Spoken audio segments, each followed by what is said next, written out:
Bonjour à tous, c'est Emilien Lantès, Société Abiova. Aujourd'hui, nous allons voir comment créer un employé sur GoTimeCloud.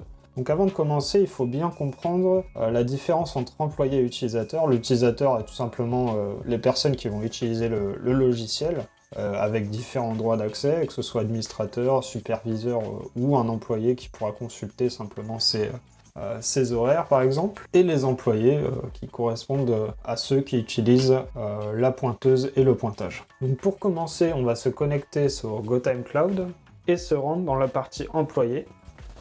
Nous allons cliquer ensuite sur ajouter. Vous voyez ici déjà certains employés ont été ajoutés au logiciel. On clique sur ajouter et on va pouvoir ajouter toutes les données personnelles de l'employé. Ici, au niveau du code, il va falloir trouver un code unique qui ne soit pas le même que ceux des employés précédemment créés. On va rentrer le nom de famille, une adresse, une ville. Ici, je ne vais pas tout rentrer, mais vous avez compris. Un email, une photo ici, ça peut être intéressant pour bien distinguer les différents employés. Un centre. Ici, dans le centre, j'ai choisi de mettre le centre de façon géographique, c'est-à-dire les bureaux de la ville de Ris-Orangis. Et puis le département, donc Pierre sera donc dans le département technique. On va également pouvoir choisir un superviseur.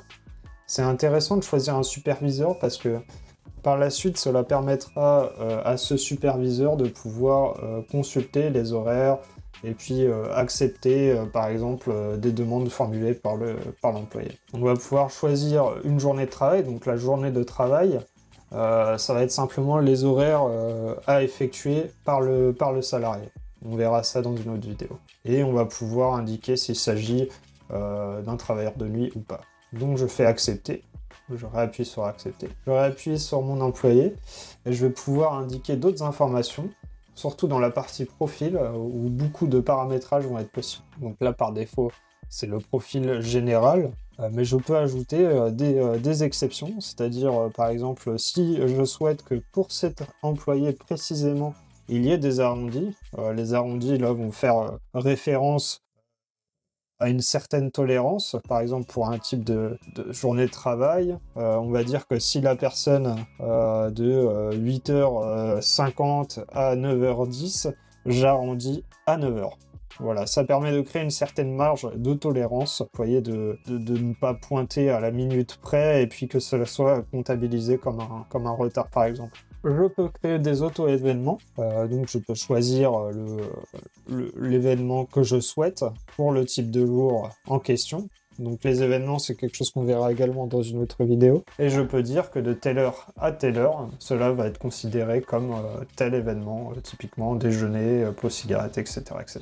Les absences, je peux attribuer une absence directement dans cette partie-là à l'employé. Le solde de régulation, typiquement si je souhaite que l'employé télétravaille 2 jours dans la semaine, je peux faire la sélection ici, le paramètre ici. Les pauses, ici je peux ajouter également des pauses de façon spécifique pour l'employé, car ici, je le répète, mais tout est spécifique à l'employé que l'on traite. Et la partie calendrier, donc la partie de calendrier va permettre d'assigner certains jours de travail à l'employé.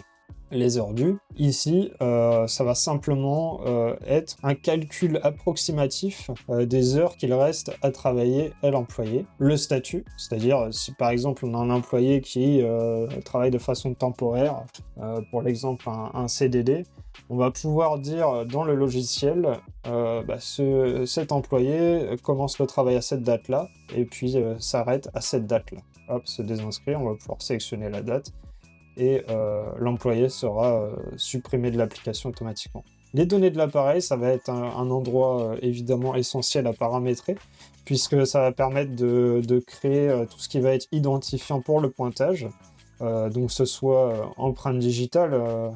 La biométrie, pour rappel, est interdite en France dans le cadre de la gestion du temps. Et puis, ce qui va constituer la grande majorité des moyens d'identification, c'est-à-dire par carte, c'est le plus populaire. Donc ici, on va pouvoir ajouter le numéro de notre carte, Et puis le badge sera fonctionnel pour le pointage sur la pointeuse. On va pouvoir aussi ajouter un mot de passe si le pointage se fait via mot de passe. On va avoir également la possibilité d'ajouter des notes. Les notes sont des écrits qui sont consultables par l'employé en question, mais également le superviseur, l'administrateur.